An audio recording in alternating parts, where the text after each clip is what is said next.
Hello दोस्तों। आज का आपका एग्रीकल्चर की एग्रोनॉमी क्लास में बहुत बहुत स्वागत है। आज एग्रोनॉमी के अंतर्गत हम अब पढ़ने वाले हैं क्या, फसलों का वर्गीकरण। कितनी प्रकार की फसलें होती हैं उनका वर्गीकरण पढ़ेंगे, क्लासिफिकेशन, कितने वर्गों में बांटा गया है फसलों को, उसके बारे में आज बहुत बेहतरीन तरीके से पढ़ेंगे कि वर्गीकरण क्या है। आप एक बार सुन लीजिए, लाइफ टाइम नहीं भूलोगे कि क्या है खेतियों का वर्गीकरण फसलों का। तो आइए अपन देखते हैं। सबसे पहले अपन ने फसलों को बांटा गया है कितने, उत्पत्ति क्या है उत्पत्ति के आधार पर हम क्या इन्हें दो भागों में बांटा गया है। एक देसी फसलें, एक विदेशी फसलें। देसी फसलें उन्हें बोलते हैं क्या है, देसी फसलें उन्हें बोलते हैं भाई लोग, देसी फसलें जिनका जन्म अपने भारत में मतलब अपने ही देश में हुआ है, तो उसे क्या बोलते हैं, देसी फसलें। जिस देश में जिस फसल का उत्पत्ति हुई हुई है, उसी में जन्म हुआ है, उस देश का उसे देसी फसल बोले, उस देश की उसे देसी फसल बोलते हैं। जैसे अपने भारत में जिन फसलों का जन्म हुआ है, उत्पत्ति स्थान है, उन्हें हम क्या बोलते हैं, देसी फसलें। क्या बोलते हैं, उन्हें देसी फसलें बोलते हैं। तो आइए देखते हैं देसी फसलें। जैसे चावल है, चावल का उत्पत्ति स्थान क्या है, भारत है। गन्ना का उत्पत्ति स्थान क्या है, भारत है। अरहर का, सरसों का, इनका जन्म स्थान क्या है, भारत है। ठीक है, तो इन फसलों को क्या कहा गया है, देसी फसलें। इनका जन्म क्या है, भारत में ही हुआ है। ठीक है ना।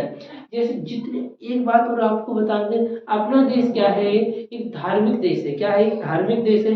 जितनी भी पूजा में लगने वाली फसलों हैं, पूजा में उपयोग होने वाली फसलें, उनका सभी फसलों का उत्पत्ति स्थल क्या है, भारत है। क्या है, भारत है। तो देखो, चावल का पूजा में उपयोग किया जाता है, गन्ना का उपयोग, अरहर का, सरसों, इन सभी का क्या है, पूजा में यूज करते हैं। ठीक है। इसके अलावा विदेशी फसलें, विदेशी फसलें उन्हें कहते हैं भाई लोग जिनका उत्पत्ति जिनकी उत्पत्ति हमारे देश के अलावा अन्य देशों में हुई है, और उन्हें क्या है, भारत में अन्य व्यक्तियों द्वारा, विदेशी व्यक्तियों द्वारा भारत में उगाया जाने लगा है। उन फसलों को क्या कहते हैं, विदेशी फसलें कहते हैं। क्या बोलते हैं, जिनका भारत के अलावा अन्य देशों में उनका जन्म हुआ है, उन्हें क्या बोलते हैं, विदेशी फसलें बोलते हैं। क्या बोलते हैं, विदेशी फसलें बोलते हैं। विदेशी जैसे तंबाकू है, आलू है, जूट है, मक्का है, इनका जन्म कहा है, विदेशों में हुआ है। अपने यहाँ पर इनकी खेती की जाती है, लेकिन क्या है, जब विदेशी लोग आए हैं तो उन्हें क्या है, वे अपने साथ इन बीजों को ले आए, उन्होंने भी भारत में उगाया, इसलिए उन आए अपने यहाँ पर क्या है, उनकी खेती की जाती है। ये सभी फसलें क्या है, विदेशी फसलें। क्या है, विदेशी फसलें। ठीक है ना। इसके अलावा और पढ़ेंगे ऋतु के आधार पर। ऋतु के आधार पर हमने फसलों को कितने भागों में, तीन भागों में बांटा। क्या है, तीन भागों में बांटा गया है। सबसे पहले खरीफ वाली फसलें, खरीफ, सबसे पहले खरीफ ऋतु में बांटा गया है। खरीफ मतलब बोलते हैं जो वर्षा का टाइम होता है उस फसल को, जैसे वर्षा ऋतु आती है, वर्षा ऋतु को क्या बोला गया है, खरीफ की फसलें। क्या हो गया है, खरीफ की फसलें कहा गया है। खरीफ की फसलें मतलब खरीफ मौसम में, मतलब वर्षा ऋतु में कौन कौन सी फसलें उगती हैं, तो सबसे देखो, बाजरा उगता है, मूंग उगती है, उड़द उगता है, धान उगता है। ये सभी क्या है, वर्षा ऋतु में उगाई जाने वाली फसलें हैं। ठीक है, इसलिए इन्हें कहा है, खरीफ की फसलें कहा गया है। क्या है, खरीफ की फसलें कहा। इसके बाद दूसरी नंबर पे रबी की फसलें। रबी की फसलें मतलब कि आपको शरद ऋतु में, जैसे आज का टाइम है, शरद ऋतु का टाइम है, तो इस टाइम पे क्या है, कौन सी खेती की जा रही है, रबी वाली फसल खेती की जा रही है। ठीक है ना। जैसे मान के चलो आपने वो गेहूं है, जौ है, चना है, मटर है, तो इन सभी की खेती क्या है, अपन क्या रबी ऋतु के अंतर्गत करते हैं, मतलब कि आप शरद ऋतु के अंतर्गत करते हैं। ठीक है ना। इसके बाद आ है जायद। जायद, तो जायद की फसलें मतलब इसे जायद ऋतु मतलब कि आप ग्रीष्म गर्मी के टाइम पे उगाई जाने वाली फसलें। जैसे गर्मी का मौसम आता है तो उस टाइम की फसलों को क्या बोलते हैं, जायद की फसलें बोलते हैं। क्या बोलते हैं, जायद की फसलें बोलते हैं। जायद के अंतर्गत कौन सी आती है, लौकी आती है, ककड़ी आती है, खीरा आता है, इसके बाद तरबूजा खरबूजा आता है, जिसे मुझे कलिंगा चीनी बोलते हैं। ठीक है ना। इन फसलों को क्या बोलते हैं, हम जायद की फसलें बोलते हैं। ठीक है। इसके बाद अपन देखेंगे जीवन चक्र के आधार पर, मतलब इनकी आयु, मतलब जीवन मतलब इनकी आयु चक्र, मतलब कितने वर्ष में इनका जीवन खत्म हो जाता है। ठीक है। सबसे पहले नंबर है एक वर्षीय फसलें। क्या है, एक वर्षीय फसलें। एक वर्षीय फसलें उन्हें कहते हैं जिनकी उम्र एक ही वर्ष में जन्म ले लेती हैं। ये फसलें फूलती फलती हैं और उनकी क्या है खत्म भी हो जाती है। ऐसी फसलों को क्या बोलते हैं हम, एक वर्षीय फसलें बोलते हैं। जैसे चावल, चावल की 4 बार में, गेहूं की 4 बार में, मक्का की भी इसी प्रकार से खेती क्या है खत्म हो जाती है। आप बोओगे, बोने के बाद ये उगेंगी उगेंगी फूलेंगी फलेंगी फल देंगी, इसने के बाद इसकी क्या होंगी, खत्म हो जाएंगी, ठीक ना। इनकी तरह से तो इस प्रकार की फसलों को हम एक वर्ष मतलब एक वर्ष के अंतर्गत ये अपना जीवन चक्र क्या पूरा कर लेती हैं। तो इस प्रकार की फसलों को क्या बोलते हैं हम, एक वर्षीय फसलें बोलते हैं। इसके बाद है द्विवर्षीय फसलें, मतलब कि ये फसलें 2 वर्ष में अपना क्या है जीवन चक्र पूरा करती है। क्या करती है, 2 वर्ष में अपना जीवन चक्र पूरा करती है। मतलब कि 2 वर्ष में, मतलब कि एक वर्ष में क्या है कि प्रथम वर्ष में होंगी अपने क्या वानस्पतिक वृद्धि गई, दूसरे वर्ष में क्या है फलेंगी फूलेंगी। तो इसको क्या है 2 वर्ष में ये अपना जीवन चक्र, जैसे प्याज है, गाजर है, गोभी है आदि और भी फसलें हैं, तो इनको क्या करेंगे आपने क्या है, ये एक वर्ष में क्या है अपनी वानस्पतिक वृद्धि करें, दूसरे वर्ष में क्या करती हैं ये अपने फूलती फलती हैं, ठीक है ना। इससे क्या है इनके बीज प्राप्त होते हैं, इसलिए इन्हें क्या कहा है द्विवर्षीय फसलें। इसके बाद बहुवर्षीय फसलें, बहुवर्षीय फसलें उन्हें बोलते हैं जिनकी काय बहुत साल तक है, एक बार आप लगा दोगे कि कई वर्षों तक फूलती फलती रहती है। इस प्रकार की फसलों को क्या बोलते हैं, बहुवर्षीय फसलें। जैसे गन्ना है, गन्ना की खेती आपने एक बार लगा दी ना, तो एक बार से कम 2-3 बार आप पीढ़ी ले सकते हैं। मतलब एक बार फसल हो गई काट दो, फिर उसके क्या है जो आपके डूंट वगैरह होंगे उनसे फिर नया पीका फूट जाएगा, तो फिर जो पीका हो जाएगी तो बेबी क्या है फसल के रूप में हो जाएगी, फिर उनकी जब उम्र पूरी हो जाएगी तो फिर काट देंगे, फिर नया पीका हो। तो इस प्रकार से क्या है ये कई वर्षों तक 2 वर्ष से अधिक वर्षों तक ये चलने वाली फसलों को क्या कहा गया है, बहुवर्षीय फसल। जैसे गन्ना, कपास, कपास की क्या होती है एक बार लगा दो अनलिमिटेड चलती रहती है, मतलब अब बहुत वर्षों तक ये फलती फूलती रहती है, अपन को मिलती रहती है। ऐसी फसलों को क्या बोलते हैं, अपन क्या बोलते हैं, कपास बोलते हैं, ठीक है ना।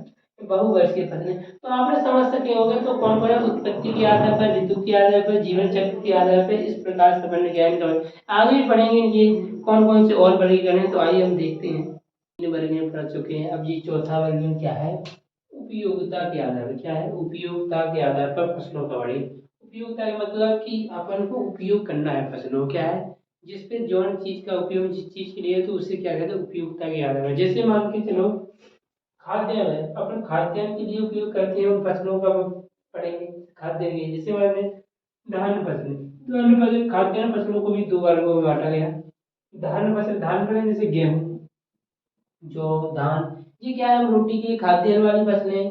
इसके बाद अनाज वाली फसलें, अनाज वाली फसलें कौन है, सावा, कपून, कुटकी, कोदे, ये सभी क्या है, ये क्या है अनाज वाली फसलें। और धान फसलें कौन से, गेहूं जो धान है, धान ये क्या है धान फसलें हैं।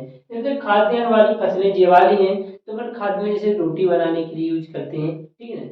इसके अलावा इसके बाद अपन तिलहनी फसलें, जिनसे हमें तेल प्राप्त होता है उन्हें हम क्या है तिलहनी फसलें बोलते हैं, ठीक है। खाली खेती जैसे सरसों वाली फसल है, ठीक है, सोया वाली फसल है, मूंगफली वाली फसल है, इनको क्या है अपन तेल पिराते हैं। तेल पिराने से मतलब जैसे तेल निकालते हैं, इनको जब हम पिरवाते हैं तो हमारा क्या है तेल निकलता है, इनका यूज अपन खाने में करते हैं। इन फसलों को क्या बोलते हैं, तिलहनी फसलें।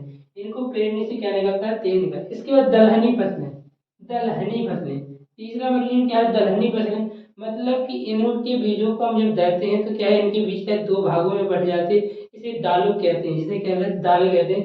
ये इनको दालों का उपयोग करते हैं, जैसे चना, चना के मटर है, मूंग है, उड़द है आदि और भी फसलें, इनके बीच क्या है 2 भागों में बट जाती है, इसलिए इन्हें कौन कहा गया है, दलहनी फसलें, मतलब दालों के रूप में। चारे वाली फसलें मतलब पशु आहार के रूप में क्या करते हैं उनका भूमि, जैसे बरसी में रिजका है, नेपियर घास है।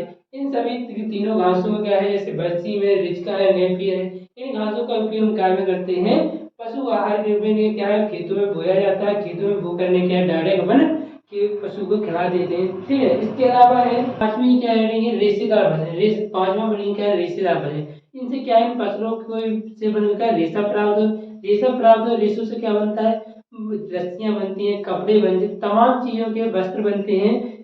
जिन्हें क्या है जैसे कपास है, कपास से रेशा बना, जूट से बोला है, रोयल से क्या होता है अपन को प्राप्त होते हैं रेशे। इन रेशों से क्या होते हैं अपन क्या है कपड़ा, रस्सियां, तंबोरे आदि बनाई जाती हैं, ठीक है ना। इस चीज की बात है।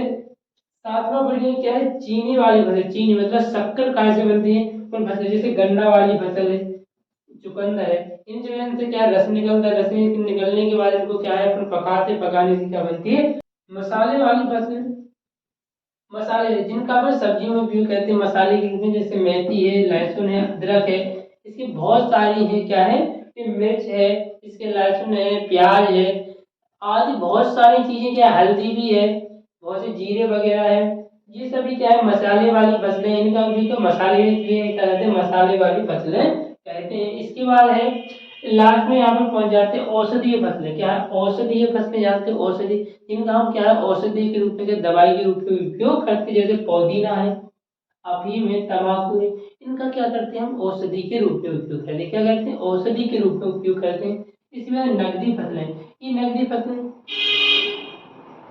फसलें क्या किन्हें कहते हैं, जिनका हम क्या है डायरेक्ट खेतों से व्यापार कर देते हैं और हाल हमें तुरंत क्या है रकम प्राप्त हो, मतलब कैश पैसा मिल जाता है, उन्हें क्या कहते हैं नकदी। जैसे गन्ना है, गन्ना को हम काट कर तुरंत, कपास है, इनको क्या है तुरंत खेत से ही बेच देते हैं, जिससे क्या है नकदी फसलें, इन्हें क्या है नकदी फसलें बोलते हैं। इसके बाद है नशे वाली फसलें। भाई साहब नशे वाली फसलें तो जानते ही हो, जानते हो सब नशे वाली, जैसे मान के चलो तम्बाकू है, अफीम है, गांजा है, इनको क्या है अपन पियोगे, सरूटोगे,